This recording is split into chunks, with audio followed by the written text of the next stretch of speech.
Party ये संकल्प लेती है कि हम उनके अगर उस पर कार्रवाई सख्ती से नहीं हुई तो उनके मुकदमे चाहे सुप्रीम कोर्ट तक जाएंगे, पूरे अपने खर्च पर हम लोग काम करेंगे ताकि लोगों को भरोसा है कि हम कुछ करना चाहते हैं। हमारा हम पूरा का पूरा समर्थन देते हैं रिजर्वेशन के लिए। जब महाविकास अघाड़ी बनेगी तो हमारा दबाव होगा महाविकास अघाड़ी में, और अगर उसका हम हिस्सा हैं तो हम इस काम को ज़रूर पूरा करेंगे।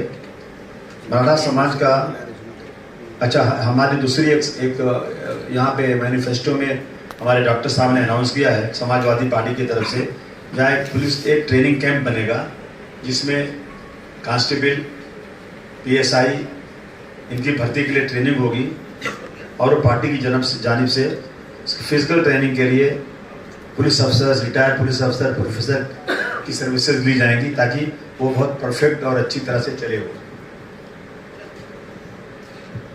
ये समाजवादी पार्टी का यहाँ का अनाउंसमेंट है।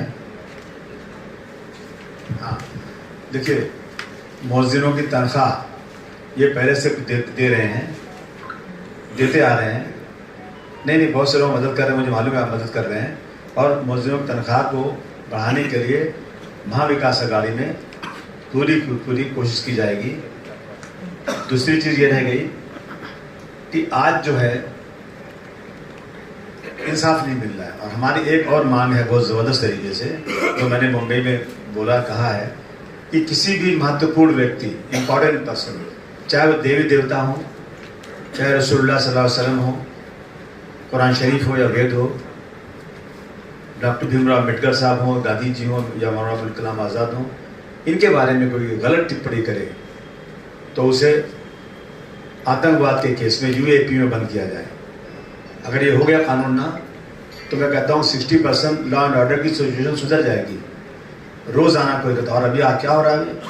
अभी हमारे मुख्यमंत्री, डिप्टी मुख्यमंत्री उस व्यक्ति के बगल में खड़े हैं जिसने नौज़ बिल्ला हुजूर सल्लल्लाहु अलैहि वसल्लम के बारे में गुस्ताखी किया है, और वोट भी मांगने आ रहे हैं। मैं समझता हूँ कि मैं अपने पत्रकार भाइयों के सामने कहता हूँ कि हमें इस मुल्क में नौकरी मिले न मिले, हमें इस मुल्क में हरी सड़कें बने न बने, हम खोंचा लगा के अपने पेट भर लेंगे, लेकिन हम शरीयत के बारे में गलत चीज़ सुनने को तैयार नहीं। ये बिल्कुल चलेगा नहीं इस देश के अंदर। आज हालात बहुत ख़राब है देश के, आप देख रहे हैं रोज़ाना क्या हो रहा है। एक ही चीज़ है सिर्फ, मुस्लिम हिंदू लड़ाओ और राज करो। मुस्लिम हिंदू लड़ाओ, एक व्यक्ति कहता है कि हम मस्जिद में घुसकर मारेंगे। क्यों मारोगे भाई? हमने क्या तुम्हारा बिगाड़ा है? कोई जाता है कि जब जहाँ भी गणपति आई, कोई त्यौहार आया, हम तो ठंडा पानी पिलाने खड़े हैं, हम तो शरबत पिलाना चाहते हैं, लेकिन हमारी मस्जिद के पास आकर ज़बरदस्त तरीके से बाजा बजा के वहाँ एक गाना गाना कि इस देश में रहना है तो वंदे मातरम पढ़ना पड़ेगा। भाई ज़बरदस्ती क्यों करते हैं? हम तो आपसे प्यार मोहब्बत से मिलना चाहते हैं, और अजान हो रही है, नमाज हो रही है, आप वहाँ बाजा बजाओगे तो डिस्टर्बेंस होता है। ये सब चीज़ इस देश से ख़त्म होना चाहिए। अभी बहुत अच्छी बात है, महाविकास अघाड़ी का में हम लोग हैं जिन्होंने कहा था कि अब की बार 400 पार, अब की बार 400 पार। ओहो, ऐसा चिल्ला रहे थे जैसा लगता है 10 साल में पार्लियामेंट में एक बिल भी फेल नहीं हुआ। लेकिन जब अब की बार सब इकट्ठा हुए, नॉट मुस्लिम ओनली, मुस्लिम हिंदू जितने सेकुलर हैं, जितने इस देश के संविधान को मानते हैं, लोग इकट्ठा हुए कि अब की बार 400 पार वालों के नीचे लाना है। और वो तो बहुत अच्छा हुआ। उत्तर प्रदेश, महाराष्ट्र, वेस्ट बंगाल ने बहुत अच्छा किया। कुछ जगहों पर थोड़ा कमी रह गई, लेकिन 240 पे आ गया। दो बैसाखी है इनके पास, एक बैसाखी भी गिरी ना तो गिर पड़ेंगे, सरकार खत्म हो जाएगी। तो मैं बधाई देना चाहता हूँ उन लोगों को जिन लोगों ने इस देश के संविधान के लिए बड़ी लड़ाई लड़ी। अब दूसरी लड़ाई है, अब फिर से आया महाराष्ट्र का इलेक्शन। इस इलेक्शन में महाविकास अघाड़ी के लिए मैं सबसे कहने आया, वोट दीजिए सब लोग महाविकास अघाड़ी को, साथ में रहिए आप सब लोग। हमारा महाविकास अघाड़ी से गठबंधन है, कुछ सीटों में कुछ पे नहीं है। जहाँ नहीं है, जहाँ हमारा गठबंधन है वहाँ तो है, जहाँ नहीं है वहाँ हम लड़ेंगे। एक लफ्ज़ है, लड़ाई भी और मोहब्बत भी, तो वही है फ्रेंडली फाइट। और बाकी जगहों पे मैं पूरी की पूरे हमने ऐलान किया है कि हम महाविकास अघाड़ी को फुल तरीके से सपोर्ट करेंगे। हमारा एक एक करके महाविकास अघाड़ी के लिए काम करेगा। इसलिए काम करेगा कि आप बताइए मुझे कि क्या 2014 के पहले कभी किसी मुस्लिम औरत का बुर्का बैंड की बात हुई थी आज तक? कभी नहीं हुई। क्या 2014 के पहले कभी गाय और बैल के नाम पर इस तरह से मुसलमानों को मारा गया था? क्या आज क्या इस मुल्क में हमारी गंगा जमुनी तहजीब को इस तरह बर्बाद करने की कभी कोशिश की गई थी? क्या इस मुल्क में एनआरसी ला करके मुसलमानों की सर्टिफिकेट चेक करके उनको निकालने की कोशिश की गई थी? ये सारी चीज़ें इसलिए हम सब, और मुझे बहुत खुशी है, मैं अगर मुंबई की मिसाल दूँ आपको, मेरी कॉन्स्टिट्यूंसी एक माइनॉरिटी डोमिनेटिंग कॉन्स्टिट्यूंसी है, हर जगह से हारते हुए है उद्धव ठाकरे साहब की पार्टी, लेकिन हमारे यहाँ से 1,20,000 वोट मिला। और किसको वोट दिया लोगों ने? बाला साहब ठाकरे की पार्टी को दिया। हमने नहीं देखा कि मुसलमान है कौन हिंदू है। सबसे बड़े सेकुलर हम लोग हैं। हम चाहते हैं कि इस देश में अमन चैन हो, सब मिलजुल कर रहे हैं। ये समाजवादी पार्टी का वो है। और अभी अच्छा मैनिफेस्टो निकला है हमारे महाविकास आघाड़ी का कि जो ये 1500 लाडली बहनों के नाम दे रहे हैं ना, ये 3,000 रुपये दिया जाएगा। अब जो है, जो लोग बेरोजगार कहते हैं बेकारी का दाम दो या बेकारों को काम दो, हम बचपन से सुनते आए। एक नारा था, बेकारी का दाम दो या बेकारी को काम दो। अब बेकारों को काम नहीं दे रहे हैं तो उनको 4,000 रुपये मंथली दिया जाएगा। इन्होंने ये तय किया कि जितनी महिलाएं हैं इनको बस में कोई पैसा नहीं देना है, फ्री ट्रेवल होगा उनका। और अभी देखिए, हम देखते हैं बीमारी बढ़ती जा रही है और बहुत महंगा इलाज हो गया है। सरकार ने तय किया, आपकी महाविकास आघाड़ी ने तय किया कि 25 लाख रुपए का जो सबका इंश्योरेंस किया जाएगा जो इस काबिल हैं। और इस देश के अंदर दवाएं भी, महाराष्ट्र में दवाएं भी गरीबों को फ्री दी जाएंगी। किसानों के लिए बहुत बड़े बड़े वादे किए गए हैं। हम महाविकास आघाड़ी की तरफ से आए हैं। आज हम आए वोट मांगने के लिए। आप कुछ पूछना चाहते हैं आप तो पूछ सकते हैं। कितनी सीटें आएंगे महाविकास आघाड़ी? 80 सीट आनी चाहिए। आजमी साहब, आप जो बोल रहे थे कि हिंदू मुस्लिम किया जा रहा है, सब कल डिप्टी सीएम यहाँ आए थे देवेंद्र फडणवीस, वो कह रहे थे कि ये वोट जिहाद हो रहा है, इसलिए संभाजीनगर में धर्म युद्ध होना चाहिए। ऐसा है ना कि उनको मालूम नहीं कि जिहाद किसे कहते हैं। जिहाद मीन्स स्ट्रगल, संघर्ष। मैं बुराई के खिलाफ जिहाद कर रहा हूँ। मैं सड़क पर रोजी रोटी कमाने के लिए जिहाद कर रहा हूँ। जिहाद का मतलब नहीं किसी को मार देना। ये कहता है ना, मैं कहूँ जाहिल है वो लोग जो इस तरह बात करते हैं। पैन कार्ड जिहाद क्या होता है? पैन कार्ड जिहाद, लव जिहाद। 2014 के पहले लव जिहाद नाम की कोई चीज नहीं थी। नई चीज बताओ कि लव जिहाद। अब वोट जिहाद। अरे जब तुम लोग जिन इलाकों में सेकुलर लोग हैं, तुमको क्यों वोट देंगे? मेरे इलाके से वोट नहीं मिला इनको ना, 3 वोट मिला था। तो एक किरी सुमिया जी हैं, कहते अब के हमारे ये उमल खाली थे 3 वोट मिला थे, ऐसे बोलते। उमर खाली थे 3 वोट मिला, वहां वोट देहात हुआ। अरे क्या देहात हुआ है? हमको तो वोट देते नहीं। हमको तुम्हारी पार्टी में एक मुसलमान है क्या एमपी? एक तो तुमने क्या मिनिस्टर बनाया? अलगाववाद तुम लोग करते हो और हमें कहते हो, कहते हैं अपना चेहरा ना देखा गया आपसे, बेवजह है ना तोड़ कर रख दिया। जी सर, आपको डोमिनेट करने के लिए मानपुर में नवाब मलिक को रख दिया गया, बीजेपी ने सामने रखा है। डोमिनेट मैं करता हूँ। मेरे सामने कौन डोमिनेट करेगा? जिसे आगे बढ़ाता हूँ वही पीछे गिराता है। मेरा पाला हुआ बच्चा मुझे आगे दिखाता है।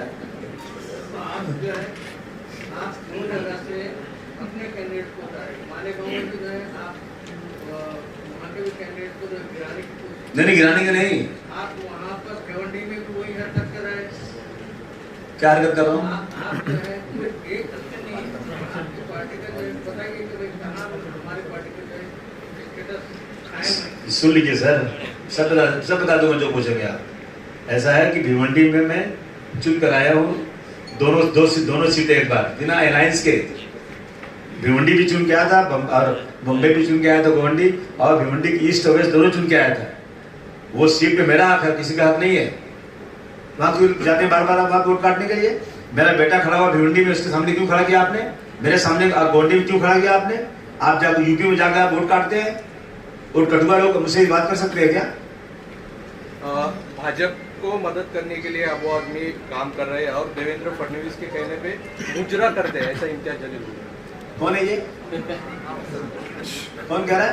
इम्तियाज उल्टे चोर को थोड़ा को डांटे। तो भाई साहब समाजवादी और बीजेपी एक ऐसी पैरेलल लाइन है जो कभी मिल नहीं सकती।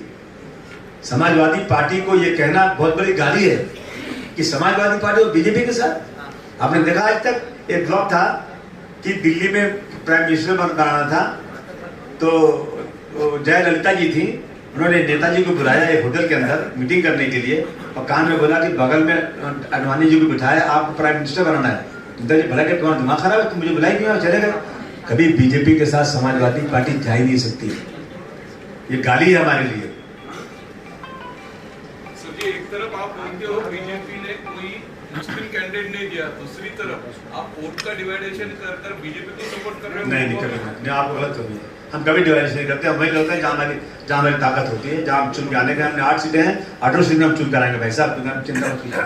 सर पूर्व में यहाँ पे पूर्व में जो आपने फ्रेंडली फाइट दी है, अगर आपका और महाविकास आघाड़ी का वोट कट जाएगा या कम गिरेगा तो बीजेपी को इनडायरेक्टली सपोर्ट होगा ना। नहीं मैं जीत रहा हूँ, मैं सपोर्ट कहाँ से होगा, मेरे साथ सारे मुझे सब पूरा जो है मराठा समाज मुझे पूरा वोट दे रहा है, मुझे हिंदू समाज के लोग वोट दे रहे हैं, दलित मुझे वोट दे रहे हैं। लेकिन और ये बहुत ही लाडले उम्मीदवार हैं, तो चुन कर आएंगे ना, वोट कहाँ करता है। गठबंधन का उम्मीदवार वहाँ पर ऑलरेडी है ना। मैंने कहा ना कि फ्रेंडली फाइट है, आपके फ्रेंडशिप में बीजेपी का भला हो जाएगा। मैत्रीपूर्ण। पहले एमआईएम ने कैंडिडेट डाला, इसलिए आप यहाँ डाले क्या? पहले मैंने डाला, उसने उन्होंने डाला क्या? नहीं, ये किसकी सीट है, ये सीट किसकी थी? आपके खिलाफ पहले एमआईएम ने कैंडिडेट नहीं ऐसा कुछ नहीं, मैं जानते नहीं कौन क्या कर रहा है। मैं अपना काम करूँ, जहाँ मुझे जीतने की उम्मीद लगती है वहाँ लड़ाता हूँ, जहाँ उम्मीद नहीं होती नहीं लड़ता हूँ। और महाराष्ट्र में समाजवादी पार्टी बहुत दिनों से काम कर रही, कोई नई काम कर रही है। मैं उनसे पूछता हूँ मेरे अंगने में तुम्हारा क्या नाम है भाई? डॉक्टर साहब पे इतना भरोसा कैसा? भरोसा है ना, डॉक्टर इसलिए अच्छे आदमी इसलिए।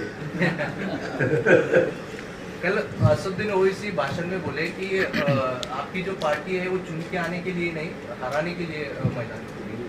किसी के पास एक एमपी, मेरे पास 37 एमपी है।